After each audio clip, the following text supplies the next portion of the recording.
சித்தர்காட்டில் மிக பழமையான அங்காள பரமேஸ்வரியம்மன் கோவில் புனருதானம் செய்யப்பட்டு மகா கும்பாபிஷேகம். ஆயிரக்கணக்கில் பக்தர்கள் குவிந்தனர். மயிலாடுதுறை மாவட்டம் மயிலாடுதுறையை அடுத்துள்ள சித்தர்காடு இங்கு மிக பழமையான அங்காள பரமேஸ்வரியம்மன் ஆலயம் அமைந்துள்ளது. இக்கோவில் கும்பாபிஷேகத்தை முன்னிட்டு கோயில் புனருதானம் செய்யப்பட்டு இன்று கோவில் கும்பாபிஷேகம் நடைபெற்றது. கும்பாபிஷேகத்தை முன்னிட்டு புனித நீர் கடங்களை வைத்து யாகசாலை அமைக்கப்பட்டு 4 கால பூஜைகள் சிவாச்சாரியர்களை கொண்டு நடைபெற்றது. அதனை ஒட்டி இன்று யாகசாலையில் பூர்ணாகுதி நடைபெற்று புனித நீர் கடங்களை சிவாச்சாரியர்கள் சிரத்தினில் தாங்கி மேலதாள முழங்க கோவிலை சென்றடைந்தது.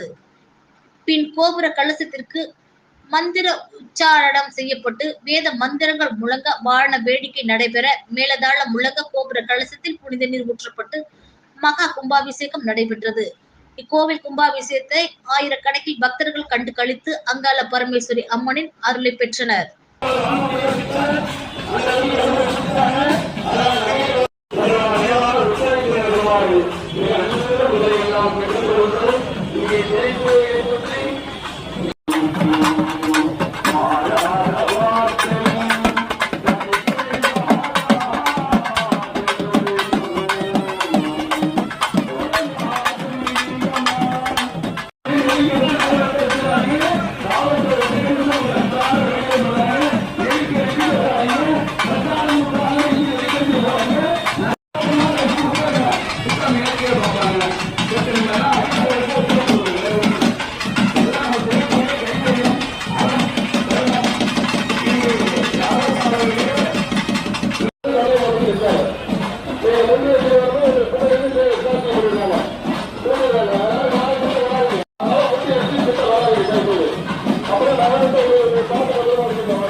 அதனால ஜீவன் தண்ணி அந்த ஜீவனாக இருக்கக்கூடிய அந்த கலசத்துல ஆத்மார்த்தமான சக்தியை மூல மந்திரத்தின் மூலமாக